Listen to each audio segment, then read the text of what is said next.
오늘 이 말씀 중심에서 대체 불가능한 하나님의 은혜, 대체 불가능한 하나님의 은혜라는 제목으로 하나님 말씀 증거하겠습니다. 오늘 본문을 요약하면 이렇습니다. 죄와 허물로 죽을 수밖에 없었던 우리, 그 우리는 어떤 우리입니까? 좀 더 구체적으로 묘사하고 있죠. 세상의 풍조를 따르고 공중 권세 잡은 자들을 따르는 불순종의 사람들이었다라고 말합니다. 그래서 육체의 욕심을 따라 살았던, 즉 죄성대로 자기 성질대로 살았던 본질상 진노의 사람들이라고 말하고 있습니다.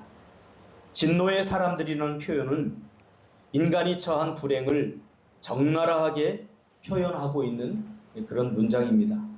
쉽게 설명하면 사형 언도를 받은 사형수라는 뜻입니다. 이 사형수는 뭐를 해도 어떤 선을 베풀고 아무리 자기의 그 한 일을 후회하고 착하게 살아도 결국 사형이 집행될 수밖에 없는 그런 절망적인 처지를 말합니다. 늘 마음의 불안과 두려움, 공포와 절망이라는 강물이 이 사형수에게는 흐르고 있지요. 우리 사형수를 전담했던 우리 한 장로님의 간증이 한국에 큰 이슈가 된 적이 있지 않습니까? 그 사형수들이 하루하루를 살아가는데 불안과 공포 속에서 살아가는 그들의 모습, 이것이 구원받기 전에 저와 여러분의 모습이라고 오늘 본문은 이야기해주고 있습니다. 그런 우리를 긍휼하신 하나님께서 값없이 사랑하셔서 죄와 허물로 죽었던 우리를 살려내셨는데, 그 구원은 이미 하나님께서 우리에게 은혜로 주신 믿음으로 말미암아 가능하게 되었다라고 말씀하고 있습니다. 다시 말하면 하나님의 은혜만이 우리를 구원케 하실 수 있다라고 말합니다. 그래서 구원은 대체 불가능한 은혜라고 이렇게 부를 수 있습니다. 우리를 구원하는데 하나님의 은혜가 아닌 그 어떤 것으로도 우리는 구원받을 수 없는 것이라는 거죠. 하나님의 은혜만이 우리를 유일하게 구원할 수 있는 통로라는 것입니다.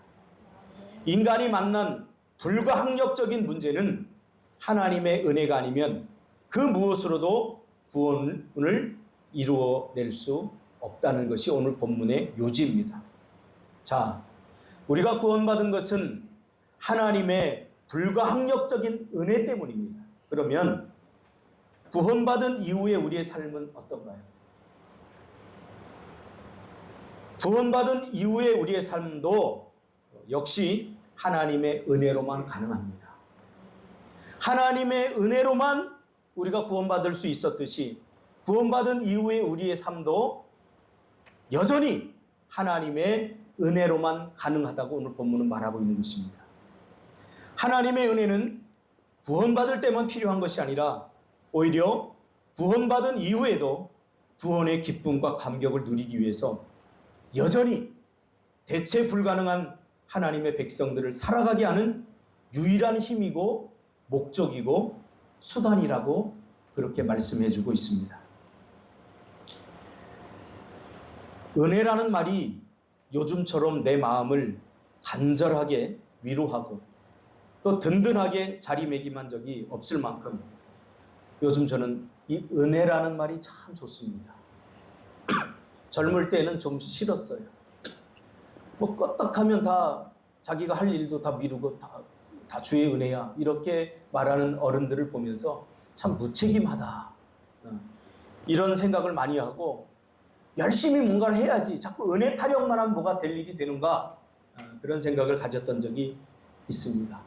그런데 나이가 들어보니 정말 모든 것이 은혜구나 하는 것이 새록새록 느껴집니다. 예전에는 내가 열심을 내고 내가 땀을 흘려서 이루어진 것이라고 착각하며 살았습니다. 그러나 돌아보니 정말 하나님의 은혜가 아니었다면 모든 것이 불가능했을 내 삶이었고 우리의 삶임을 우리는 다시 한번 기억해야 할 것입니다.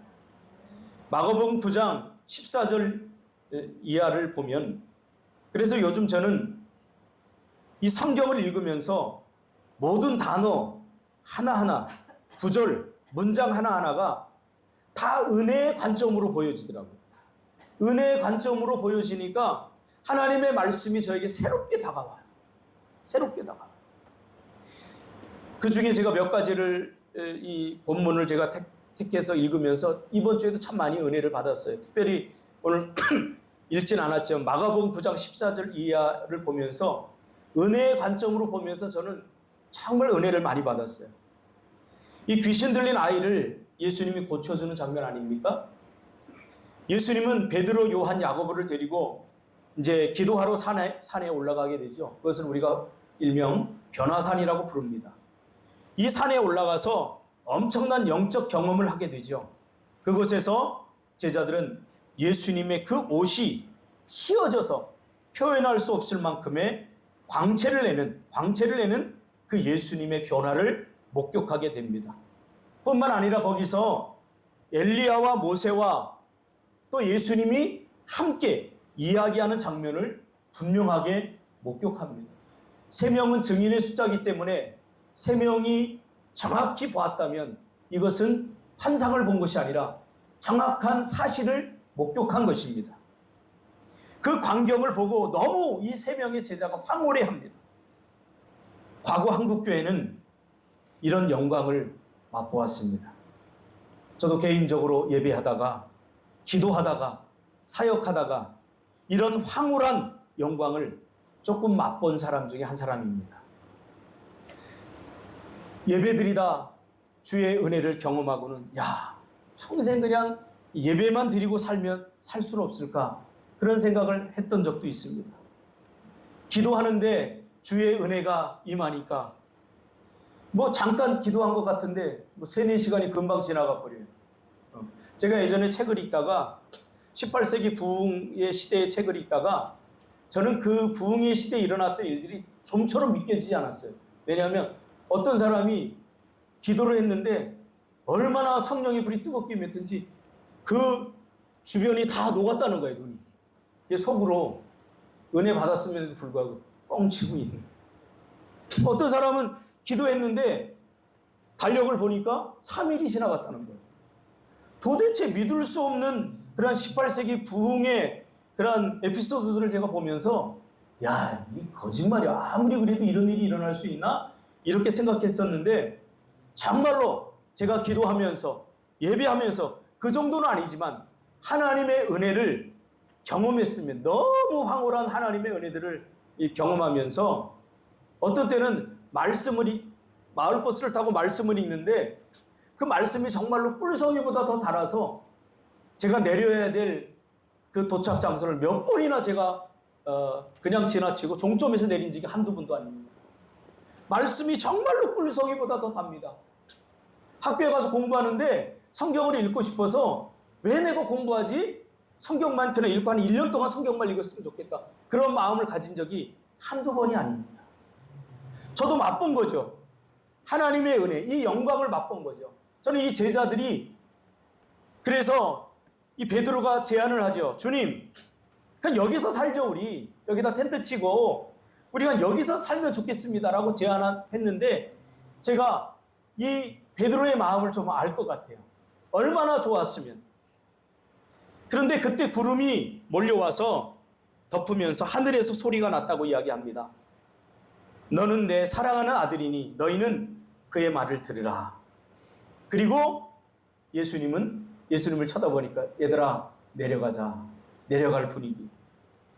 산을 내려오면서 다시 한번 되짚어서 예수님이 경고합니다.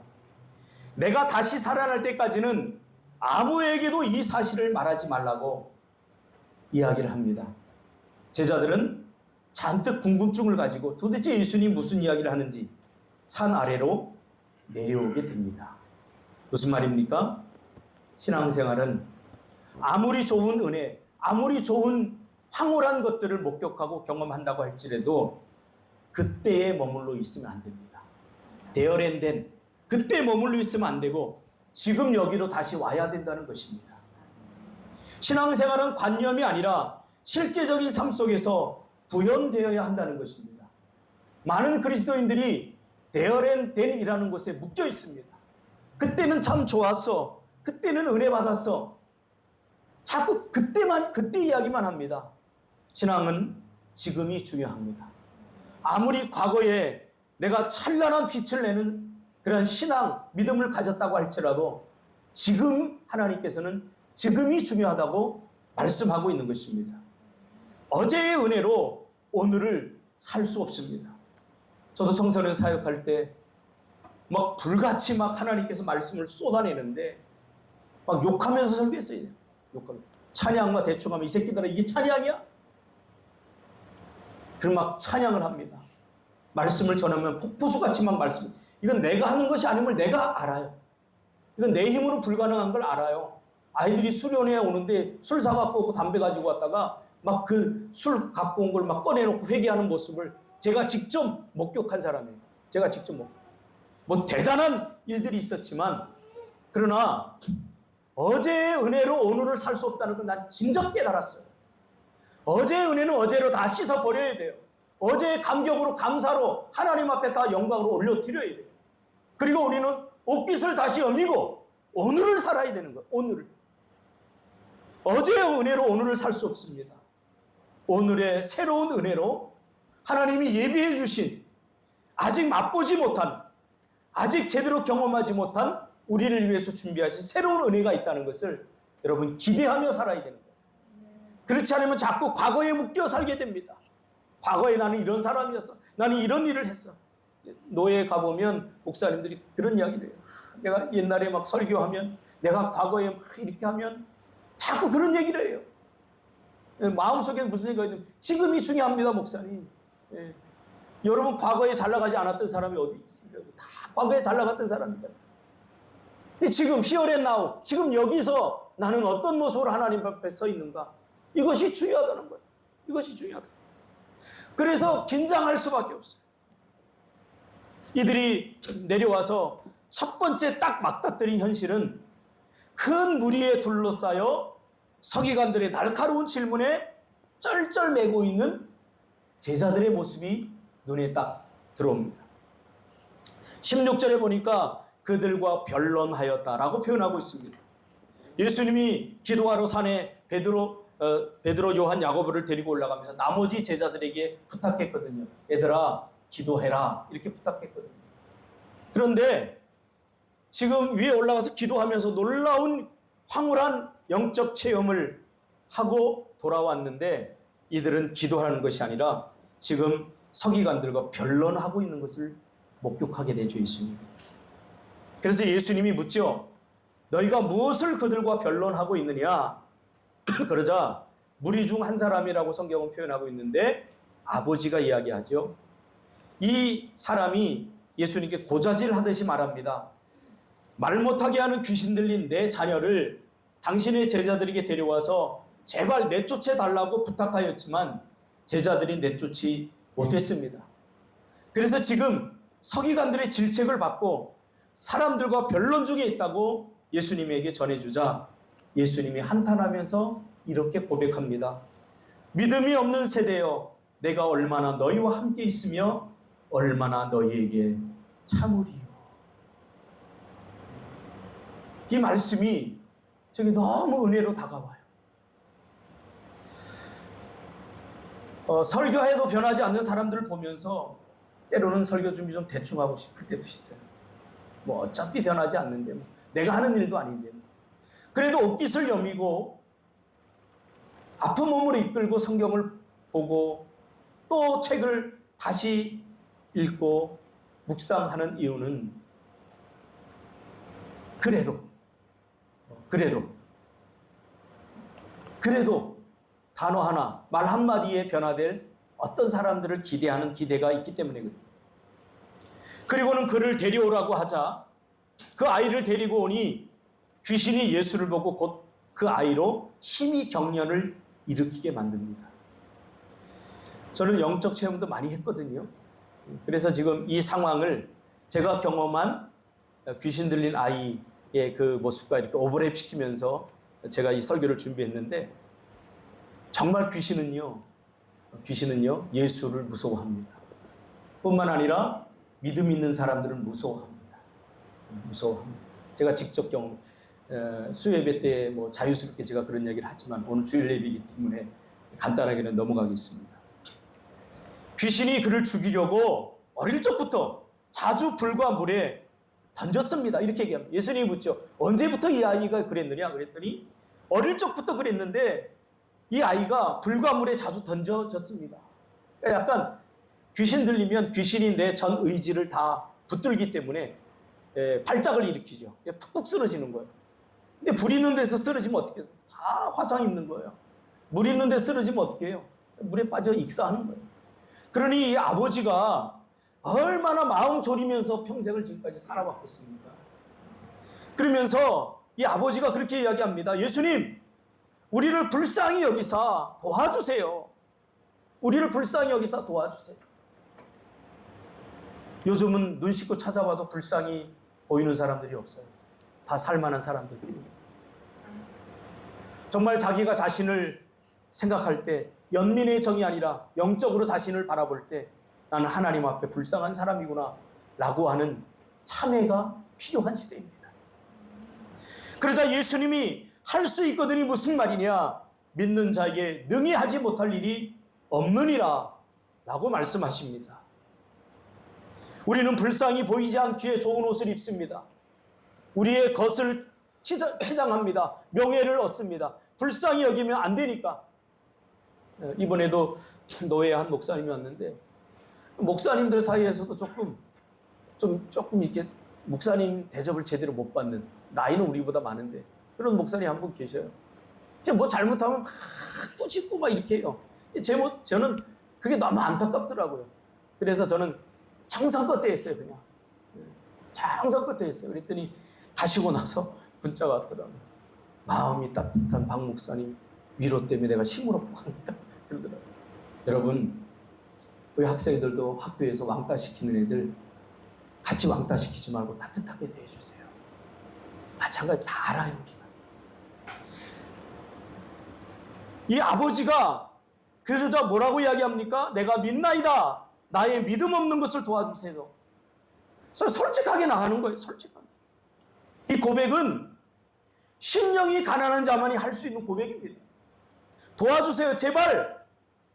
도와주세요, 제발. 이 고백은 배부른 자는 절대로 할 수 없는 고백입니다. 그러자 예수님이 말 못하고 못 듣는 귀신아, 내가 네게 명하노니 이 아이에게서 나오고 다시는 들어가지 말라 라고 선언을 합니다. 그러자 귀신이 소리 지르며 아이로 심히 경련을 일으키게 하고 나가니 그 아이가 죽은 것 같이 되어 많은 사람이 말하기를 그가 죽었다 하나 예수님이 그의 손을 잡아 일으키니 일어나더라. 이게 일막의 사건입니다. 자, 이 사건이 있은 후에 제자들이 집으로 돌아와서 제자들이 조용히 예수님께 묻습니다. 우리는 어찌하여 능히 그 귀신을 쫓아내지 못하였나이까? 그러자 예수님이 뭐라고 이야기합니까? 기도 외에 다른 것으로는 이런 종류가 나갈 수 없느니라 라고 딱 잘라 말합니다. 저는 여기에 너무 큰 은혜를 받았습니다. 무슨 말입니까? 유일한 해답은 기도에 있다는 것입니다. 어떤 변론이나 어떤 애씀과 수고와 노력에 있지 않다는 것입니다. 인간적인 열심과 땀방울에 있지 않다는 것입니다. 왜 예수님이 이 이야기를 했을까요?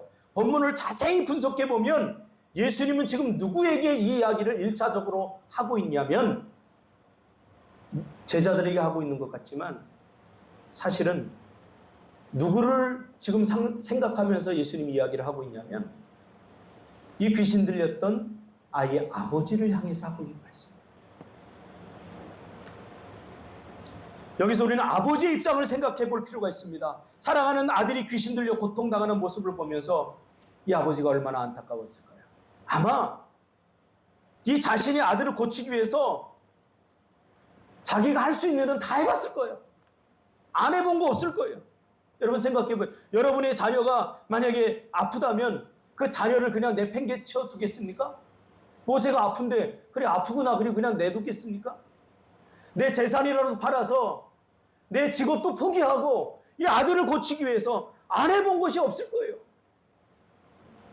모든 것을 다 했어요. 그래도 고침을 받지 못한 거예요. 그래서 그 애씀과 수고가 아들을 여기까지 데려오게 한 것입니다. 이 아버지에게는 이 말이 뼛속에 깊이 각인되었을 것입니다. 내가 안 해본 것이 없는데, 내가 다 해봤는데, 절망은 어디서 옵니까? 아무것도 안 한 사람에게 오지 않습니다. 그것은 나태함입니다. 게으름입니다. 우리의 영적 침체는 누가 빠지냐면, 정말 말씀대로 살아보려고 발버둥 쳐본 사람만이 빠지는 게 영적 침체예요. 엘리야 보세요. 850명과의 대결에서 정성을 다해서 자신의 모든 것을 쏟아부어 다 소진됐어요. 그때 우리는 영적 탈진이라고 말을 하는 거예요. 제가 예전에도 얘기했지요. 제가 청소년부 사역을 할 때 교사 한 명이 자기가 탈진했다고 교사를 그만두겠다는 거예요.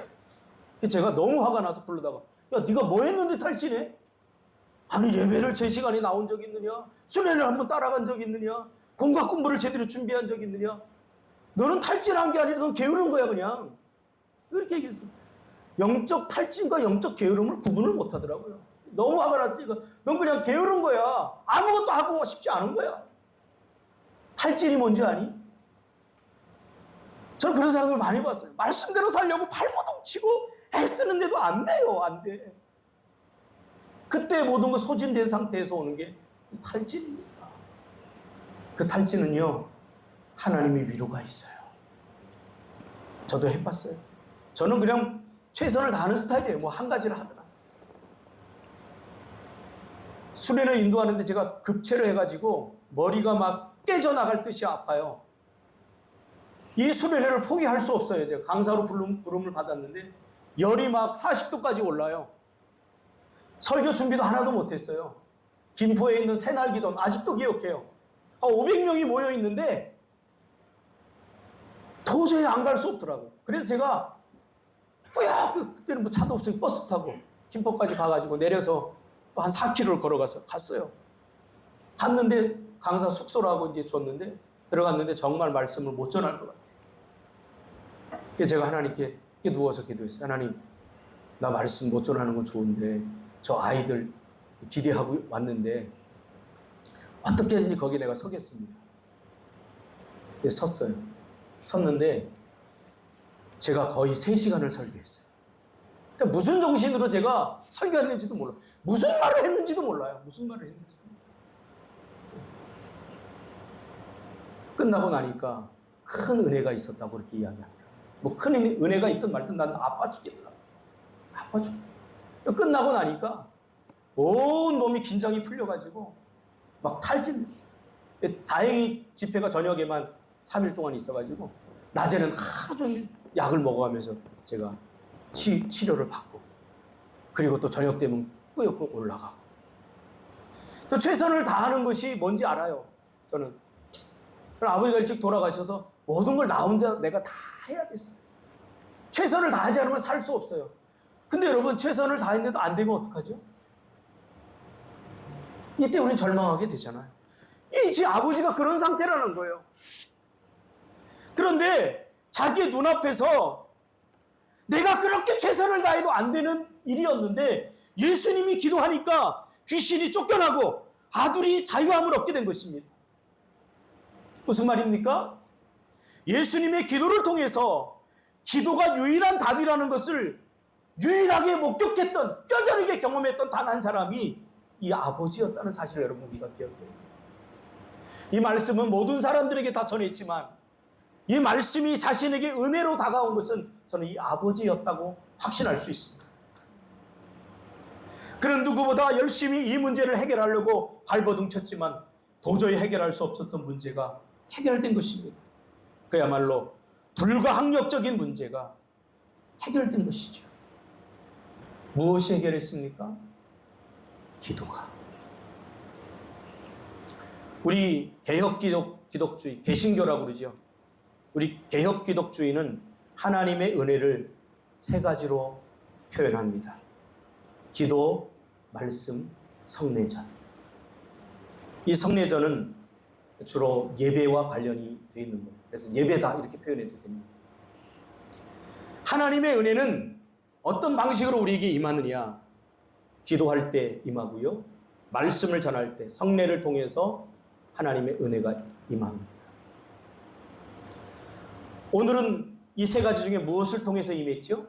하나님의 은혜가 기도를 통해서 온 것이죠. 기억하시기 바랍니다. 하나님의 은혜를 내 열심으로 절대 대체할 수 없습니다. 그러나 우리는 너무 자주 하나님의 은혜를 나의 열심으로 대체하려고 하는 이 아버지처럼 열심을 냅니다. 오늘 현대 그리스도인들이 직면한 신앙의 문제 또한 하나님의 은혜를 나의 열심으로 대체하려고 하는 유혹입니다. 기도할 것인가? 아니면 더 열심히 살 것인가 해서 번번이 우리는 더 열심히 쪽을 선택합니다. 어떤 상황이 발생합니까? 내가 더 열심히 산다는 것은 지금보다 더 많은 시간을, 더 많은 노력과 더 많은 열정과 더 많은 에너지를 내가 하는 일에 사용한다는 것입니다. 먹고 사는 일, 직장일, 나의 미래를 준비하는 일, 거기에 지금보다 더 많은 시간을 할애하고 더 많은 에너지, 열정을 할애한다는 것입니다. 그리고는 정말로 코딱지만한 시간, 짬을 내어 기도하고 짬짬이 예배하고 짬짬이 말씀이 있습니다. 그러면서 그래도 나는 최선을 다하고 있어요. 짬. 내 상황 속에서 난 그래도 최선을 다하고 있어요. 이것이 믿음이라고 착각합니다. 과연 이것이 최선일까요? 오늘 예수님은 내가 줄 은혜를 너희들의 최선과 바꾸지 말라고 이야기합니다.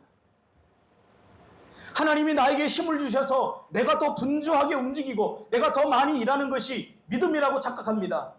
그래서 기도, 예배, 헌신, 교회, 봉사 대신 몇 푼의 헌금으로 대체하고 더 많이 일하는 현장으로 뛰어듭니다. 그래서 더 많이 헌금하는 것이 주를 위한 일이라고 한국 교회는 그렇게 가르쳐 왔습니다. 그러면 어떻게 됩니까? 기도할 시간이 줄어들겠죠? 몸이 피곤하니, 왜? 더 많이 일하니까. 야근도 더 많이 하고 더 많이 일하니 피곤하니 잠으로 피곤을 달래려고 합니다. 여러분 잘못이 아닙니다. 오늘날 과거의 한국교회 목사들이 이렇게 설교했습니다. 가서 11조 많이 보러 와라. 교회 이름 몇 명만 하면 되니까. 헌금 많이 하는 것이 그것이 믿음이다 라고 가르쳐 왔어요. 저는 그렇게 가르치지 않습니다. 헌금 조금 해도 괜찮아요. 상황에 따라 못할 수도 있어요. 저 그거 갖고 눈치 주지 않아요. 정말 마음이 있다면 그러나 기도하러 나오세요. 예배를 목숨처럼 지키시기 바랍니다. 시간의 여유가 없어집니다. 그래서 바쁩니다. 기도할 시간이 없다. 주일에 성경책을 들고 교회로 오는 발걸음들이 무겁습니다. 저는 이번에 온 한 목사님이 저에게 좀 큰 교회 목사님인데 저에게 그렇게 고백을 하더라고요. 목사님, 주일날 서재가 목양실 꼭대기층이래요. 4층에 꼭대기층이라서 이렇게 성도들 오는 걸 보면 자괴감이 든대요. 한 300명의 성도들이 오는 것을 꼭대기에서 이렇게 보면 발걸음이 무겁다는 거예요. 무거운 발걸음으로 표정 없는 그 표정들이 무거운 표정으로 오는데 그 표정들이 낯설다는 거예요. 피건과 건태로 찌든 모습으로 앉아있는, 의자에 앉아 예배드리는 모습들. 뭘 해도, 예배해도, 기도해도, 봉사하고 섬기는 모든 일에 생기를 잃어버린 성도들을 보면서 가슴이 아프다. 마치 에스겔 골짜기에 죽은 뼈들처럼 널브러져 있는 그 모습을 보면서 목회에 자괴감이 든다고 고백을 하더라고요. 누가 봐도 은혜로 사는 사람들이 아니라 내 열심으로 살아가는 사람들임을 금방 알아챌 수 있습니다. 우리는 지금 은혜 대신 더 열심히 사는 걸 선택한 대가를 톡톡히 치르고 있는 것입니다. 기도하죠. 언제요? 가끔 필요할 때만, 절박한 문제에 직면할 때만, 급조된 시간에 문득문득 기도합니다. 저는 이렇게 해석합니다. 오늘날 기도는 필요할 때만 찾는 점집처럼 개인적이고 주술적인 용도로 하나님의 은혜의 수단인 기도가 주술적 용도로 전락했다. 기도가 하나님의 은혜의 수단으로서 기능해야 되는데 개인의 문제를 해결해주는 주술적 수단으로 전락한 것입니다. 우리가 쌓고 있는 바벨탑이 아닐 수 없습니다. 다시는 물로 심판하지 않겠다는 하나님의 은혜의 약속을 믿지 못하고 그 은혜를 자기의 열심으로 대체하려는 시도, 그것이 바로 바벨탑 아닙니까? 은혜로 산다는 것은 바로 기도로 산다는 것을 의미합니다. 그래서 기도하는 사람은 되어지는 은혜를 누리게 됩니다. 기도는 내 열심을 내려놓고 하나님의 열심을 신뢰하는 행위입니다. 그리고 기도에 대한 말씀은 거의 대부분 공동체적 기도를 말합니다. 성경에서 기도하라 라고 말할 때 이스라엘은 이게 무슨 의미인지 알아들었어요. 우리가 함께 모여서 기도해야 되는 거예요. 함께 모여 기도하는 것이 너무 중요합니다. 다음 세대를 살리고 무너져가는 이 세대를 살리기 위해서 개인적으로 다 기도하죠.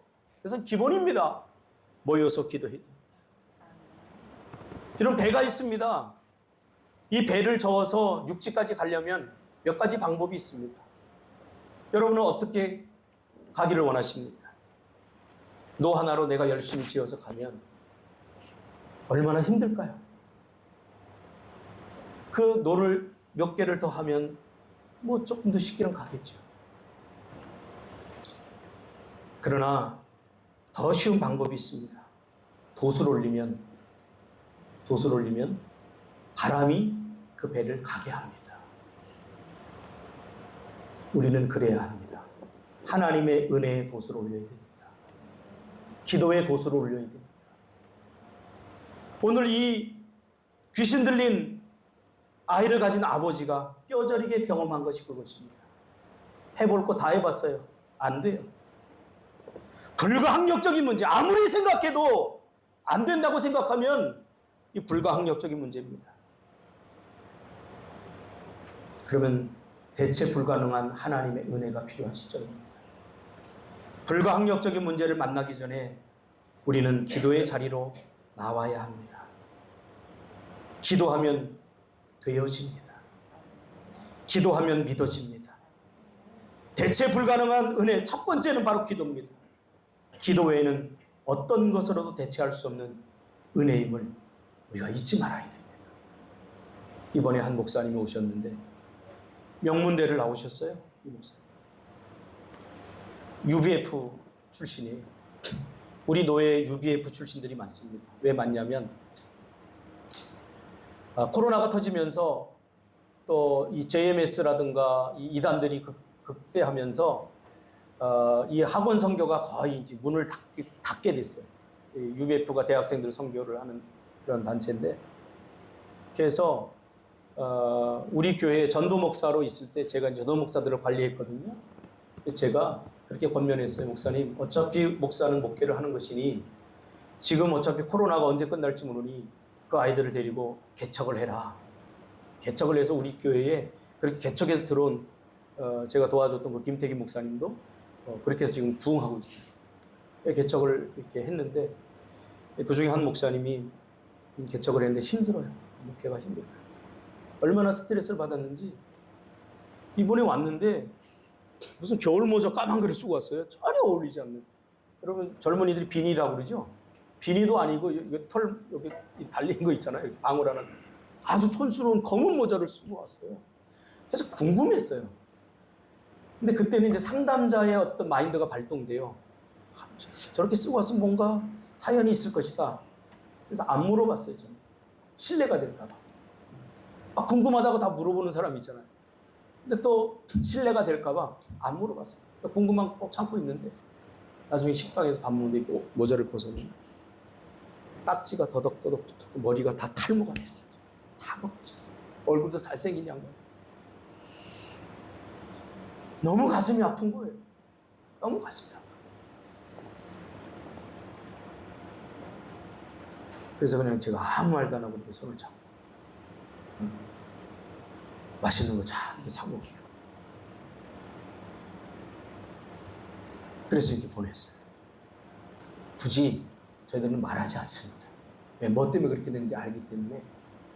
들리는 말에 의하면 이제 너무 힘드니까 이게 신경을 쓰다 보니까 탈모로 다 벗겨졌는데 너무 이게 탈모가 갑자기 오면서 이 호르몬이 잘못돼가지고 딱지가 더덕더덕 붙어가지고 모자를 쓰고 그 축구를 하는데 참 가슴이 아프고 남의 일 같지 않더라고요. 그분이 명문대 나왔어요. 좋은 조건. 그냥 이 땅에서 좋게 살려고 그러면 얼마든지 자기 열심으로 살 수 있는데 오직 주님의 말씀을 또 기도하면서 어려움들을 버텨내려고 그렇게 애쓰는 그 목사님들을 보면서 저는 처음으로 이번에 제가 저를 칭찬했어요. 아, 너 참 잘했다. 10분, 11분이 오셨는데 다 문자를 한 사람도 남기고 저한테 문자를 했어요. 감사합니다. 힘내겠습니다. 그러니까 저의 경험이기도 하거든요. 한국 교회가 욕먹고 있는데 몇몇 사람들 때문에 욕먹는 거예요. 제가 아는 대부분의 목사님들은 그렇게 힘쓰고 애쓰면서 한 사람의 그 생명을 위해서 그러니까 교회 성도님 누가 나오지 않으면 제가 뭐 모르겠어요. 알아요. 너무 가슴이 아파요. 또 그 사람 붙들고 또 기도해요. 왜 안 나왔을까? 뭐 때문에 안 나왔을까? 제가 한 번은 육교에서 목회를 하는데 성도 한 명이 안 나왔는데 어느 안수 집사님 저한테 그래요. 목사님이 신방도 안 하냐고. 막 가슴에 비수를 쫓죠. 비수를 꽂아 나와요. 왜 안 나오는데 왜 안 나왔냐고. 왜 안 나오는데 왜 모르냐고 나한테. 왜 모르겠어요 제가. 알죠. 가슴 아픈 사연이 있기 때문에 제가 저만 알고 기도하는 거예요. 교회 누가 안 나왔냐고 묻지 마세요. 그냥 기도하세요. 신방에서 인간적으로 가서 하면 나올 것 같죠? 내가 해볼 거 다 해봤어요. 제가 내린 결론이 뭔지 아세요? 기도하는 거예요. 정말 그 영혼이 안타깝다면 기도하세요. 딴짓하지 말고 누구 탓하지 말고 목사 목회 그렇게 하면 안 되냐고 이렇게 하지 말고 기도하세요. 성도 한 명이 안 나오면 여러분 그러려니 하겠지만 저는 그러려니 할 수 없어요. 목회자이기 때문에. 적어도 우리는 또 작은 목회잖아요. 그러려니 할 수 없어요. 제가 한 번은 찾아가서 신방 갔더니 뭐 어떤 집사님하고 싸워서 안 나는 거예요. 그래서 막 저한테 얘기하는데 결론은 뭔지 아세요? 자기 편 들어달라는 거예요. 그럼 내가 그 집사님 편 들잖아요. 그러면 금방 소문나요 또. 그래가지고 목사님이 내 편 들었다, 네가 잘못했다 이렇게 되는 거예요. 누구 편도 들 수 없어요. 그냥 기도만 해주고 오는 거예요. 그 다음날 또 싸운 저 집사님은 가서 신방해요. 그러면 또 자기 이야기를 하고 자기가 잘했다는 자기 편 들어달라는 그 목사님이 내 편만 들어주면 내일부터 교회 나가겠다는 거예요. 여러분 어떻게 됩니까? 칼이라도 있으면 그냥 솔로몬처럼 딩강 잘라라 그러고 싶은 심정이 한두 번이 아니에요. 여러분 이게 목회입니다. 목회입니다. 저는 목회를 하면서 인간이 되어가고 있어요. 예수님의 마음을 알아가고 있어요. 목회를 하면서. 100마디 할 거 한마디 해요. 때로는 1000근의 무게를 담아요.